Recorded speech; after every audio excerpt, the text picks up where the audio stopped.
ये बात है साल 1923 की। जगह मिस्र का काहिरा शहर। एक होटल का कमरा। बिस्तर पर एक ब्रिटिश लॉर्ड लेटे हैं, तेज बुखार में लगभग बेहोश। उनकी सांसें उखड़ रही हैं। रात के ठीक 1:55 पर वो अपनी आखिरी सांस लेते हैं। और कमाल देखिए, ठीक उसी पल पूरे काहिरा शहर की बत्तियां गोल हो जाती हैं। हर तरफ अंधेरा। इतना ही नहीं, हजारों मील दूर इंग्लैंड में उसी लॉर्ड का पालतू कुत्ता जोर से भौंकता है और वहीं ढेर हो जाता है। ये कोई मामूली मौत नहीं थी, क्योंकि कुछ ही महीने पहले इसी आदमी ने एक 3000 साल पुरानी कब्र का दरवाजा खोला था। कहा जाता है कि उस मकबरे के बाहर एक चेतावनी लिखी हुई थी, जो कोई भी फ़ैरो की शांति भंग करेगा, मौत अपने तेज पंखों पर सवार होकर उस तक पहुंच जाएगी। बस इसी एक लाइन ने एक ऐसे रहस्य को जन्म दिया जो आज 100 साल बाद भी दुनिया को अपनी पकड़ में लिए हुए है। तो चलिए आज इस कहानी की एक एक परत को खोलकर देखते हैं।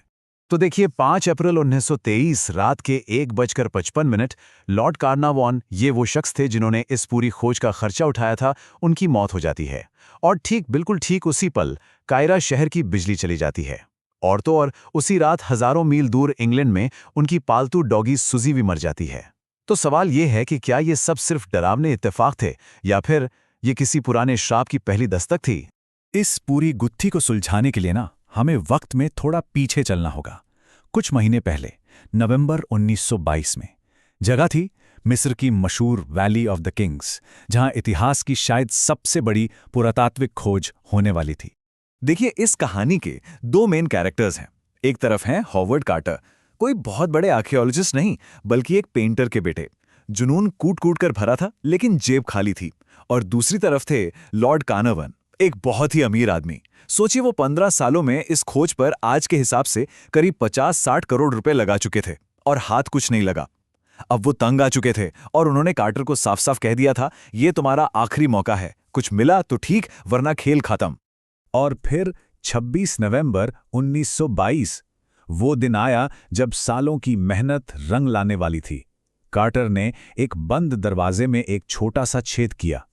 जैसे ही छेद हुआ, अंदर से 3000 साल पुरानी गर्म हवा का एक झोंका उनके चेहरे से टकराया। पास में खड़े लॉर्ड कार्नावान ने अपनी कांपती हुई आवाज में पूछा, क्या कुछ दिख रहा है?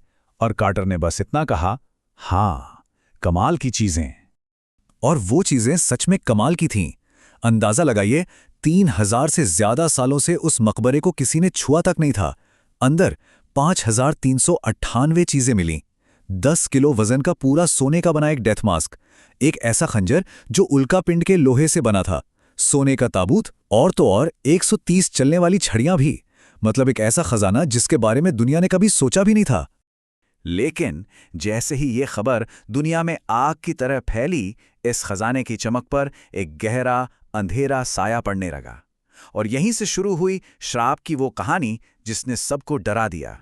पहला अजीब वाकया हुआ हॉवर्ड कार्टर की पालतू कैनेरी चिड़िया के साथ। एक दिन हुआ ये कि उनके घर में एक कोबरा घुस आया और पिंजरे में बंद बेचारी चिड़िया को निकल गया। अब देखिए, मिस्र में कोबरा को फ़ैरो की शाही ताकत का निशान माना जाता है। बस फिर क्या था, अफवाहें उड़ने लगी कि मरे हुए राजा के कोबरा ने अपना बदला ले लिया है। और इसके बाद तो मानो मौतों का एक सिलसिला ही चल पड़ा। साल 1929 आते आते इस मकबरे से डायरेक्टली या इनडायरेक्टली जुड़े हुए 22 लोगों की मौत हो चुकी थी। सोचिए, 22 लोग, ये नंबर दुनिया भर के अखबारों के लिए एक हॉट टॉपिक बन गया। मरने वालों की लिस्ट बस लंबी होती जा रही थी। जॉर्ज जे गोल्ड, वो मकबरे को देखने आए और अगले ही दिन बुखार से उनकी मौत हो गई। लॉर्ड कार्नावान के सौतेले भाई 6 महीने के अंदर चल बसे। जिस रेडियोलॉजिस्ट ने मम्मी का एक्सरे किया था, उसकी भी अचानक मौत हो गई। हद तो तब हो गई जब जिस पत्रकार ने इस श्राप की कहानी को सबसे ज्यादा फैलाया था, वो भी एक अजीब से बुखार का शिकार हो गया। लेकिन इस श्राप का सबसे बड़ा और सबसे डरावना सबूत तो तब सामने आया जिसने शक करने वालों के भी होश उड़ा दिए। हुआ ये कि लॉर्ड कार्नावान की मौत एक मच्छर के काटने से हुए इन्फेक्शन से हुई थी। और मच्छर ने काटा कहाँ था? उनके बाएं गाल पर। अब सुनिए, जब वैज्ञानिकों ने तूतनखामेन की मम्मी की जांच की, तो उन्हें मम्मी के बाएं गाल पर ठीक उसी जगह एक घाव का निशान मिला। अब इसे क्या कहेंगे? अब इतने डरावने इत्तेफाक के बाद तो किसी का भी इस श्राप की कहानी पर यकीन करना बहुत आसान है ना? लेकिन चलिए अब सिक्के का दूसरा पहलू देखते हैं। और पता लगाते हैं कि इस सोने के मास्क के पीछे जो लड़का था उसकी असली कहानी क्या थी। सच ये है कि तूतनखामेन के माता पिता सगे भाई बहन थे। दरअसल पुराने मिस्र के शाही परिवारों में ये आम बात थी। अपने खून को प्योर रखने के लिए वो पीढ़ियों तक अपने ही परिवार में करीबी रिश्तेदारों से शादी करते थे, और इसका नतीजा ये होता था कि बच्चों में गंभीर जेनेटिक बीमारियां हो जाती थीं। और इसी वजह से इतिहास का ये जो सबसे मशहूर फ़ारो है वो असल में एक बहुत ही कमज़ोर राजा था।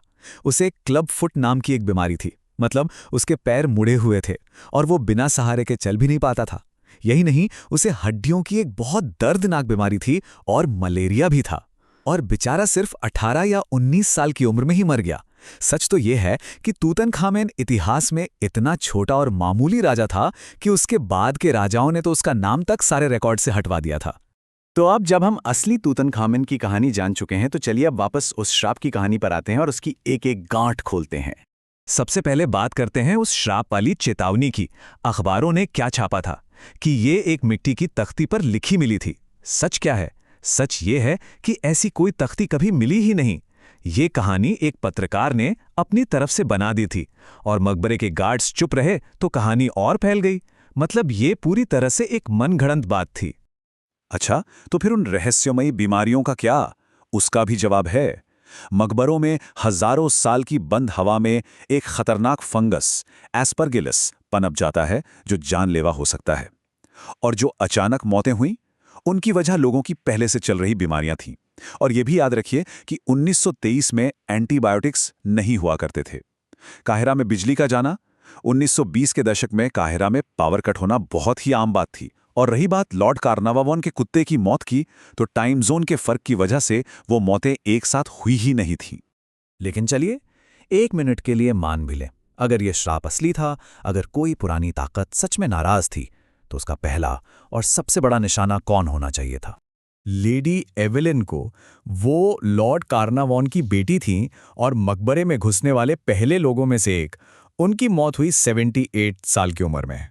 या फिर डॉक्टर डगलस डेरी, वो शख्स जिन्होंने मम्मी की पूरी जांच अपने हाथों से की थी। वो 87 साल तक जिंदा रहे। और आखिर में हॉवर्ड कार्टर खुद, वो आदमी जिसने मकबरे को खोजा, उसका दरवाज़ा खोला और सब कुछ दुनिया के सामने लाया। मतलब श्राप का तो मेन टारगेट वही होना चाहिए था।